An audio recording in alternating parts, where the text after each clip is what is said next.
Bonjour et bienvenue à la rencontre du lundi.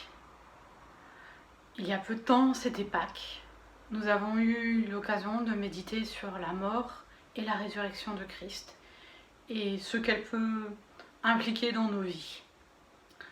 Aujourd'hui, réfléchissons à justement ce que cela peut changer pour nous en nous inspirant des propos de Jean le Baptiste lorsqu'il s'adresse à des gens qui l'interrogent sur ce que peut signifier le baptême et un changement de vie pour eux. Voyons dans Luc, au chapitre 3, à partir du verset 10, ce qu'il en est dit. Nous lisons.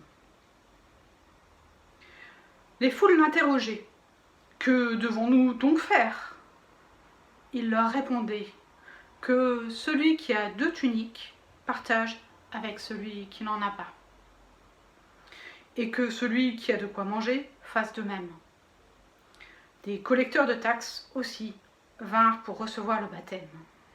Ils lui demandèrent « Maître, que devons-nous faire ?» Il leur dit « N'exigez rien au-delà de ce qui vous a été ordonné. » Des soldats aussi l'interrogeaient. « Et nous, que devons-nous faire ?» Il leur dit « Ne faites violence à personne, n'accusez personne à tort, et contentez-vous de votre solde. » Voilà des paroles de bon sens. Être probe, avancer en étant généreux avec les gens qui sont plus démunis que nous,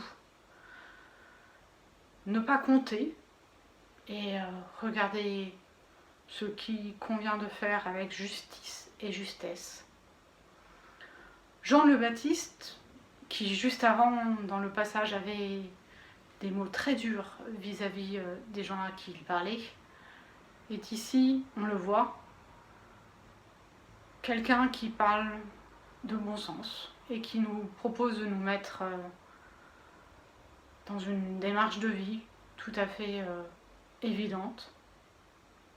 Alors pourquoi est-ce dans le texte ? Tout simplement parce que, aussi évident que cela puisse paraître, ça n'est pas facile à faire.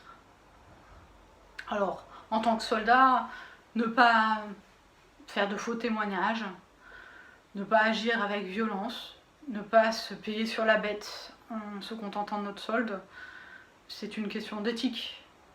Mais que dire si les personnes avant ont été incorrectes ? Même chose pour le collecteur d'impôts. Le collecteur d'impôts, c'est quelqu'un qui, dans l'Ancien Testament, n'est pas bien vu. Pourtant, il n'a pas le choix. Il a été désigné pour faire ce travail-là, souvent parmi les notables juifs. Et s'il ne le fait pas, il aura des ennuis. Mais entre faire son devoir et abuser de sa position, il y a là un hiatus intéressant. Regardons à nous-mêmes dans notre quotidien et mettons-nous effectivement en mouvement, tout simplement pour agir avec justesse et équité, plutôt que d'abuser. Radical, non ? Prions ensemble. Seigneur, merci pour ce message, pour ce que tu fais dans nos vies. Merci de ta présence au quotidien. Je veux particulièrement te remettre le personnel soignant, les militaires de sentinelle et de résilience, tous ceux qui œuvrent aujourd'hui pour nous permettre de continuer de vivre au quotidien.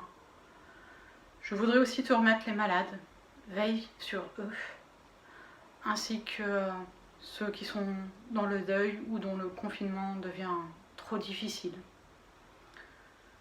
Merci pour tout ce que tu fais dans nos vies et de nous permettre de nous nourrir de ta parole.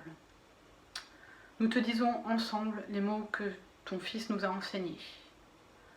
Notre Père, qui es aux cieux, que ton nom soit sanctifié, que ton règne vienne, que ta volonté soit faite, sur la terre comme au ciel.